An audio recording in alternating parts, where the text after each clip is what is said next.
오늘 본문의 배경을 이해하기 위해 간단하게 여호수아 14장까지의 내용들을 살펴보면 이스라엘이 광야를 지나서 가나안 땅에 들어왔습니다.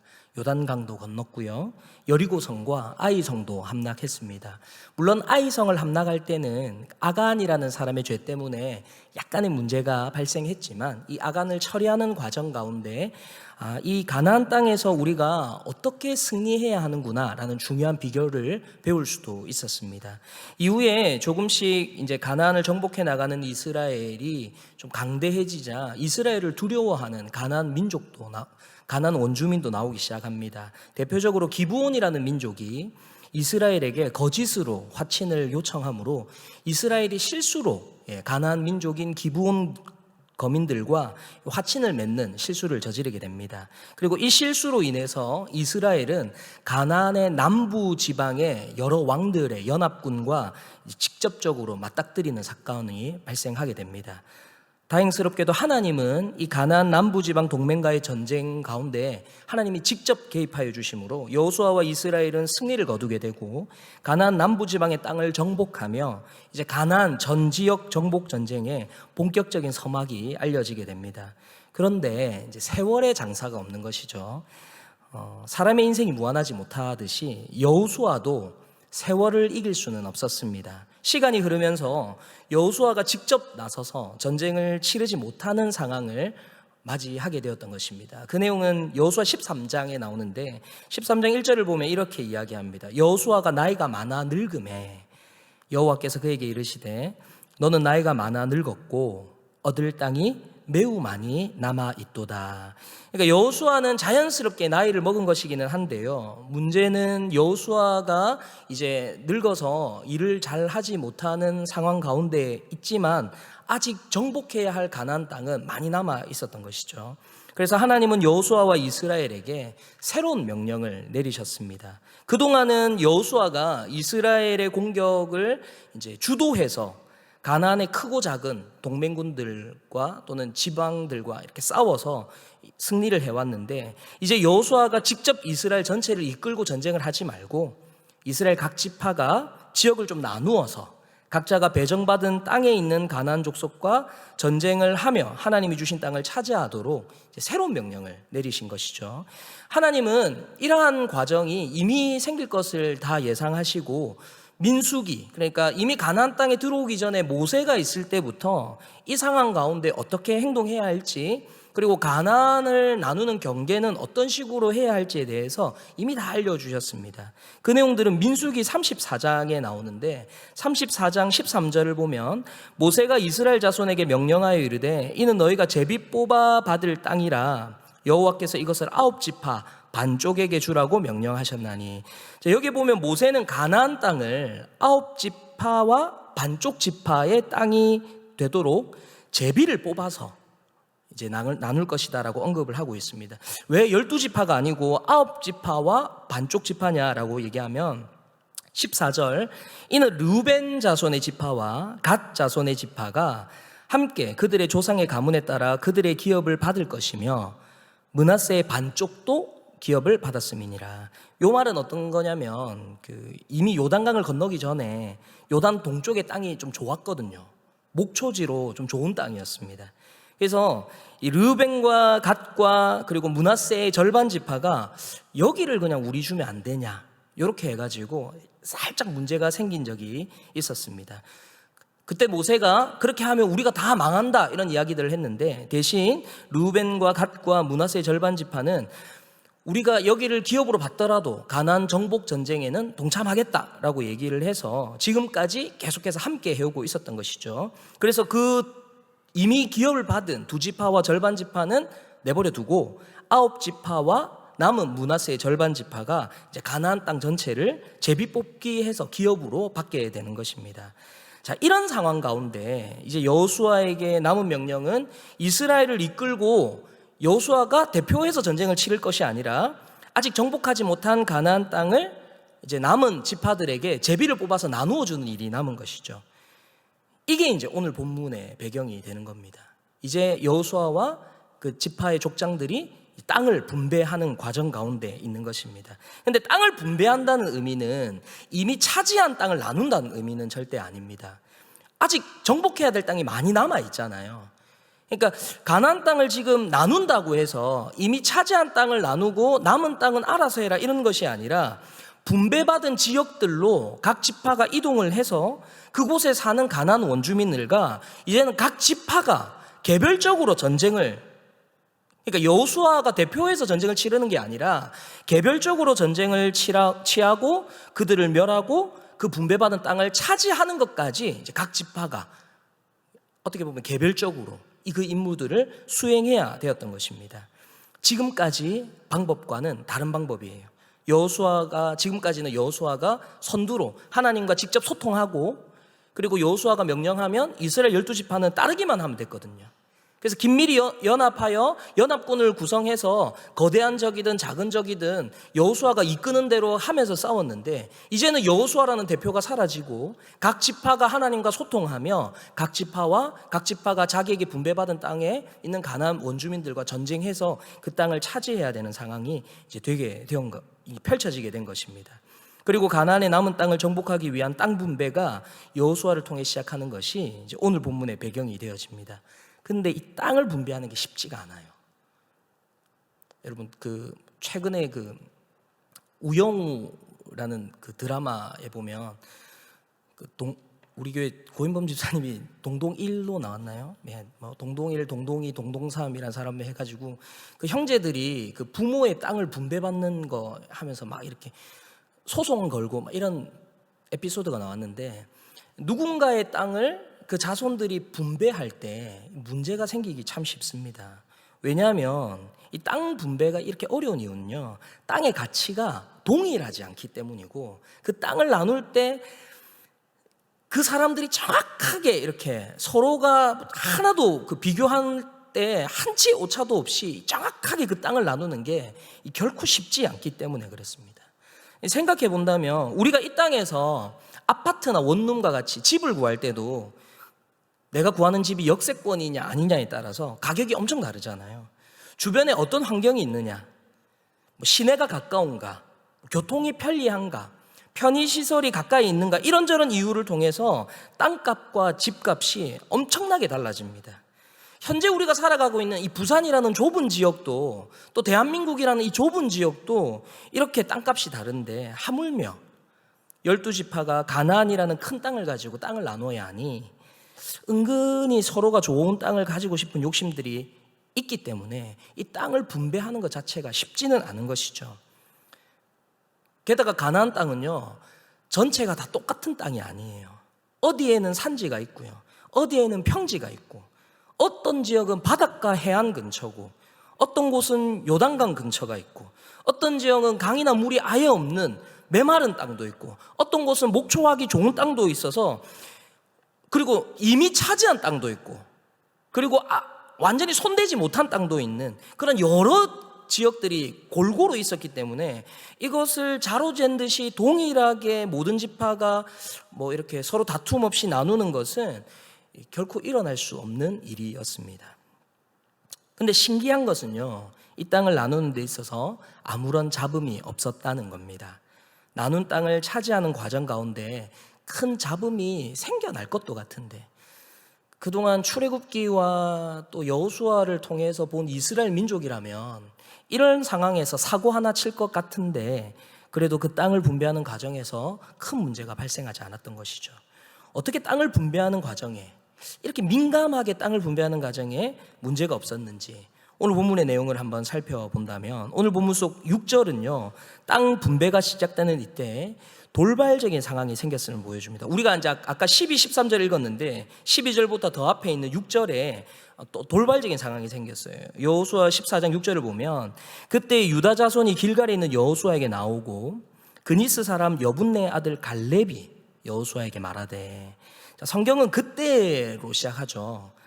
그때는 어떤 때냐, 땅을 제비 뽑아서 분배하는 그때를 말합니다. 근데 그때 갑자기 우리가 잘 아는 사람 한 사람이 등장해서 그 앞을 막았어요. 과거 12명의 정탐꾼이 보고하던 시절 여호수아와 함께 가나안 땅에서 가나안 땅에 대하여 긍정의 보고를 했던 여호수아와 유일한 사람인 이 갈렙. 그래서 출애굽 1세대임에도 불구하고 여호수아와 같이 가나안 땅에 들어올 수 있었던 갈렙. 그럼에도 여호수아가 워낙 이렇게 모세의 후계자로서 후광을 받고 있었기 때문에 마치 2인자처럼 그 여호수아의 그림자에 가려져 있는 것 같은 이 갈렙이라는 사람이 이 땅을 분배하는 아주 민감한 시점에 이제 모두 앞에 등장하게 되었던 것입니다. 출애굽 1세대이고 당시 나이도 85세 정도 되어서 여호수아와 같은 세대 사람이니 다른 족장들보다는 연배도 높을 뿐 아니라 원로 대접을 받기에 충분한 그런 갈렙이 땅 분배라는 아주 민감한 사항이 진행될 때 앞에 나서서 모두에게 어떤 요구를 하며 다른 지파의 족장들에게 조금 불편할 수 있는 상황을 연출하게 되었던 것이죠. 자, 그럼 갈렙은 어떤 요구를 하려고 여호수아를 찾아와서 지금 땅을 분배하는 과정 가운데 이렇게 앞에 나서게 되는 것인가? 추측해 본다면 갈렙이 오랫동안 여호수아와 함께 고생을 했으니 난 나이도 많고 내가 그동안 한 게 있는데 나한테는 좀 미리 좀 좋은 땅을 좀 떼어달라라든지, 아니면 제비를 뽑을 때 우리가 좀 먼저 좋은 것을 뽑을 수 있도록 순서를 좀 먼저 해달라든지 이런 여러 가지 요구들을 할 수 있는 상황이라고 우리가 상상은 할 수 있겠죠. 만약 갈렙이 자기에게 먼저 좋은 땅을 달라고 이 여호수아에게 요구라도 한다면 여호수아의 입장도 사실 매우 난처해집니다. 다른 지파의 족장들도 만약에 여호수아가 갈렙의 요구를 들어준다면 다른 지파의 족장들도 서로 각자 무슨 이유들을 대면서 우리도 이런 이유가 있으니 이 땅 달라, 우리도 이런 상황이니 이 땅을 달라 요구한다면 여호수아도 또 갈렙도 또 다른 지파의 족장들도 서로가 다 불편하게 되는 그런 긴장감이 매우 유발될 수 있는 그러한 상황을 갈렙이 연출을 했던 겁니다. 그런 상황에서 갈렙은 자신의 신앙과 또 과거의 하나님의 약속에 근거해서 말을 이어갑니다. 무슨 요구를 하나라고 봤더니 갈렙이 요구한 것은 땅이었습니다. 그러면 갈렙은 어떤 땅을 요구했는가? 오늘 우리가 읽었던 12절입니다. 여호수아 14장 12절을 보면 그날에 여호와께서 말씀하신 이 산지를 지금 내게 주소서. 당신도 그날에 들으셨거니와 그곳에는 아낙 사람이 있고 그 성읍들은 크고 견고할지라도 여호와께서 나와 함께 하시면 내가 여호와께서 말씀하신 대로 그들을 쫓아내리이다. 갈렙이 요구한 땅은 어디였는가? 산지였습니다. 헤브론이라는 지역인데요. 땅 분배는 제비 뽑기로 진행되어야 함에도 불구하고 그 제비 뽑기를 하면 개인이 뽑든 그리고 여호수아가 대표해서 뽑든 정확하게 어떻게 진행됐는지는 모르지만 어쨌든 모두가 바라는 땅이 있을 거 아니에요. 다들 어디는 좋다, 어디는 안 좋다, 이런 것들 자기들이 그동안 전쟁하면서 여러 군데 돌아다녔을 테니 그래도 강이 있어야 돼, 그래도 평지가 있어야 돼, 그래도 바닷가 근처가 더 좋아, 어디가 더 좋아, 어디가 더 좋아, 근데 어디는 안 돼, 어디는 너무 힘들어, 이렇게 서로가 각자 나름대로 생각하고 있는 장소들이 있을 것 아닙니까? 그런데 갈렙이 갑자기 여호수아를 막아서서는 과거에 있던 일들을 막 얘기하더니 헤브론이라는 땅을 달라고 요구하는 거예요. 여호수아 입장에서도 다른 족장들 입장에서도 자기가 먼저 땅을 달라고 하면 어떻게 되냐, 이렇게 곤란한 상황이 생길 수 있는데, 자, 이런 갈렙의 요구에 13절에서 여호수아는 어떻게 반응하느냐. 13절을 보면 여호수아가 여분네 아들 갈렙을 위해 축복하고 헤브론을 그에게 주어서 기업으로 삼게 합니다. 그러니까 축복하고 줬어요. 갈렙에게. 갈렙이 땅을 먼저 달라 요구했는데, 제비 뽑기 전에 먼저 달라 요구했는데 여호수아가 그 갈렙에게 축복하고 줬어요. 밑에서 오해할 수 있는 사람들은 나이 많은 사람들끼리 서로 짜고 먼저 이렇게 해가지고 우쌰으쌰 해가지고 서로 나눈다, 이렇게 생각할 수도 있는 그런 불편한 상황 가운데서 여호수아는 왜 갈렙의 요구에 축복하며 기업으로 삼게 허락까지 했는가? 그리고 이 갈렙의 요구가 정말로 불편한 상황이라면 분명히 다른 족장들이 이거는 부당하다, 이거는 잘못되었다, 이거 제비뽑기에서 정확하게 나눠라, 이렇게 항의라도 하고 나서야 되는데 왜 성경은 이 모든 과정 가운데 이스라엘의 족장들도 아무 말 없고, 그리고 여호수아는 이 갈렙의 요구에 축복하며 기업으로 주게 되었는가? 왜 이런 일들이 정상적으로 진행되고 왜 다른 반대들이 없었는가? 그것은 갈렙이 요구하는 땅이 다른 곳이 아니라 헤브론이라는 지역이었기 때문입니다. 이 헤브론에 있는 비밀이 있어요. 헤브론이라는 곳은 어떤 곳이기에 다른 족장들은 아무도 말을 하지 않는 것인가? 이 헤브론은요, 서울로 치면 뭐 강남이나 뭐 서초구처럼 땅값 비싸고 좋은 땅이 아닙니다. 성경을 다시 보세요. 12절을 보시면 갈렙이 요구하는 헤브론은 어떤 지역인가? 그날에 여호와께서 말씀하신 이 산지를 내게 주소서라고 얘기하잖아요. 헤브론은요, 산지예요. 해발 1000m 이상 되는 곳으로 이스라엘 전역에서도 가장 높고 험한 곳이라고 말할 수 있는 장소입니다. 게다가 12절의 중반부를 보면 그곳에는 아낙 사람이 있어요. 아낙 사람. 그리고 그 성읍들은요, 크고 견고해요. 아직 차지하지 못한 산지의 땅이고요. 거기에는 크고 견고한 성읍이 수비를 하고 있고요. 그리고 그곳에는 아낙 자손이 있어요. 그리고 그 땅 헤브론을 지금 갈렙이 나에게 달라라고 요구하고 있는 것입니다. 엎친 데 덮친 격이라고 하죠. 산 넘어 산과 같은 상황입니다. 산지인데 크고 견고한 성읍으로 수비를 하고 있는 아낙 자손이 버티고 있는, 아직 차지하지 못한 그 땅 헤브론을 갈렙이 지금 나에게 달라라고 요구하고 있는 것입니다. 여기에 나오는 아낙 사람들이 어떤 사람들인가? 과거 가나안을 정탐했던 12정탐꾼들이 모세에게 와서 굉장히 부정적인 보고를 10명이 하잖아요. 근데 그 10명이 결정적으로 부정적인 보고를 하게 만들었던 사람들이 누군가? 그 사람들이 바로 아낙 자손입니다. 민수기 13장에 보면 이 보고하는 상황들이 그려져 있는데, 민수기 13장 28절을 보면 이제 가나안 12정탐꾼들이 가나안 땅을 정탐하고 나서 모세에게 보고하고 있는 내용이에요. 그러나 그 땅 거주민, 가나안 거주민들은 강하고 성읍은 견고하고 힘이 클 뿐 아니라 거기서 아낙 자손을 우리가 봤다라고 보고를 하고 있습니다. 그리고 32절과 33절입니다. 이스라엘 자손 앞에서 그 정탐한 땅을 악평하여 우리가 가나안 땅을 절대 차지하지 못할 거야 라고 이야기하는 이유가 뭐냐? 우리가 두루다니며 정탐한 땅은 그 거주민을 삼키는 땅이요, 거기서 본 모든 백성은 신장이 장대한 자들이다. 아낙 자손들을 얘기하는 거예요. 그리고 33절, 거기서 네피림 후손인 아낙 자손의 거인들을 보았나니 우리는 스스로 보기에도 메뚜기 같으니 그들이 보기에도 그와 같았을 것이라. 아낙 사람들은요, 네피림의 후손으로 거인이고, 이스라엘이 볼 때 저 사람들은 크고 우리는 조그마구나라고 생각할 만큼 이스라엘을 두렵게 만드는 가나안의 존재가 있었으니 그들이 아낙 자손이었습니다. 그리고 그들이 있는 장소가 어디냐? 헤브론이에요. 근데 거기를 지금 누가 달라고 얘기하느냐? 바로 여분네 아들 갈렙이 나에게 그 땅을 달라라고 이야기하고 있는 것입니다.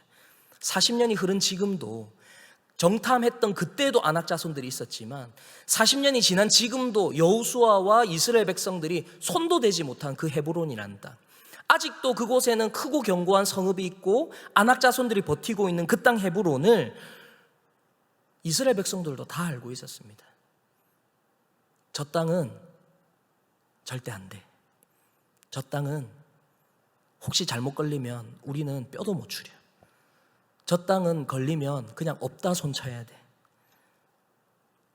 저 땅만 아니면 돼. 제비뽑기 9개, 10개 하는데 아유 설마 저기 우리가 걸리겠냐. 저기만 아니면 돼 라고 생각하는 그 땅이 있다면 거기가 바로 헤브론이에요. 그런데 제비뽑기를 시작하기 전에 그 땅 주인부터 먼저 정하자는 거예요. 누가요? 갈렙이요. 그 안 좋은 땅, 그 두려운 땅, 그 불가능한 그 땅, 그거 나한테 먼저 주십시오. 그리고 제비뽑기 하라는 거예요.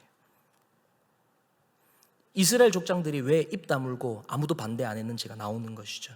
갈렙이 요구하는 땅은 가장 좋은 땅이었기 때문이 아니라 가장 안 좋은 땅이었기 때문입니다.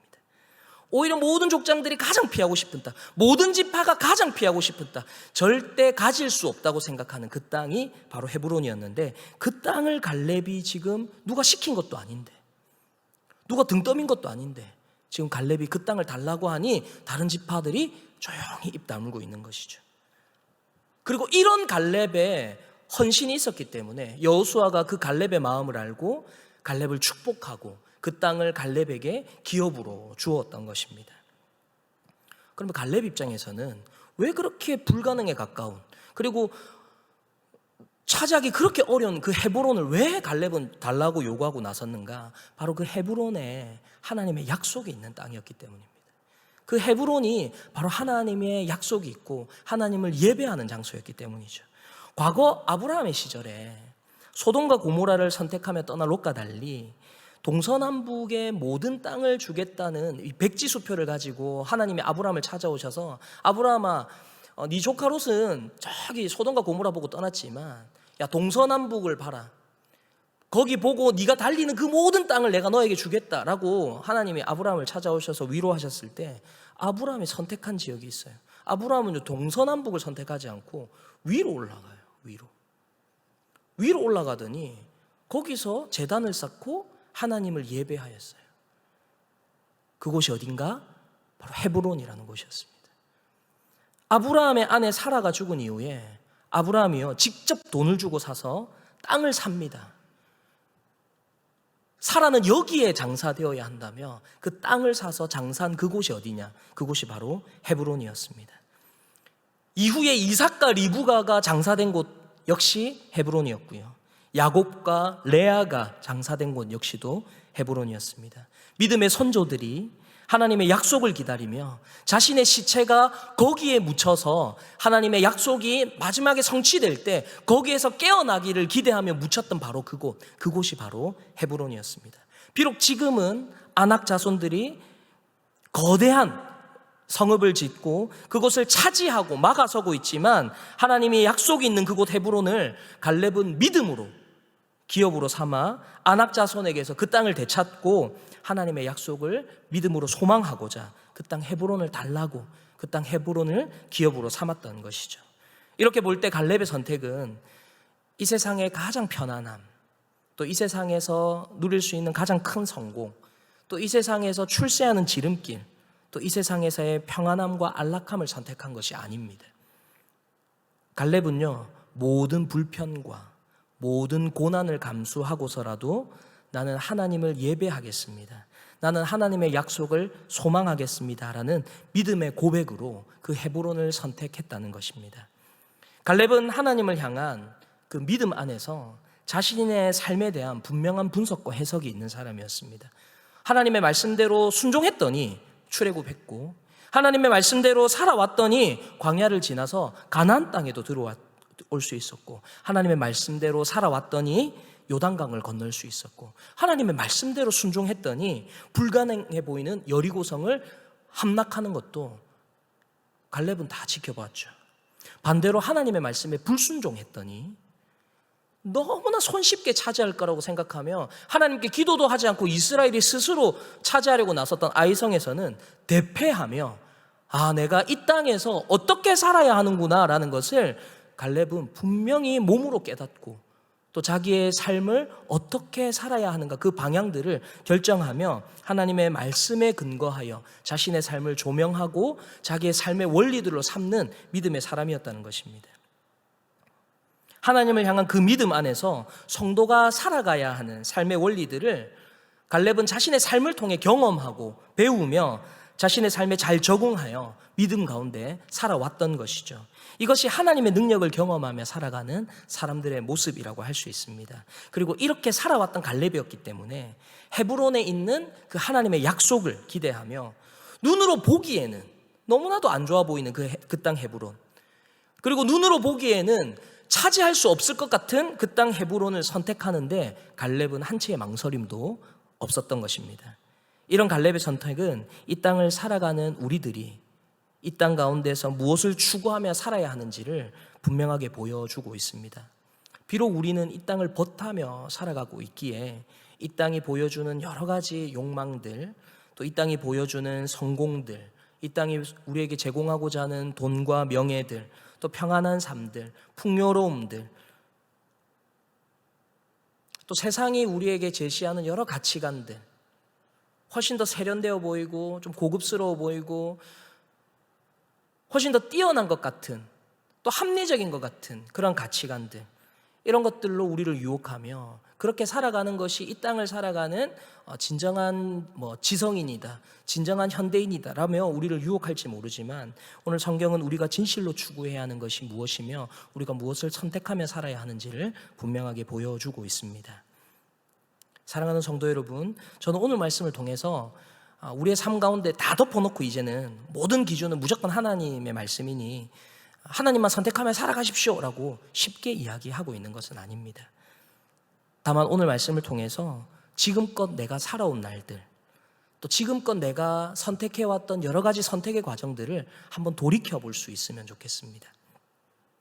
지금까지 나는 어떠한 일들을 선택할 때 무엇을 기준으로 선택해왔는지, 내 감정이었는지 아니면 내가 알고 있는 지식이었는지, 나는 무엇을 기준으로 어떤 것을 기준으로 판단하여서 나는 행동하고 선택해 왔는지 우리의 선택들을 찬찬히 한번 돌아볼 수 있으면 좋겠습니다.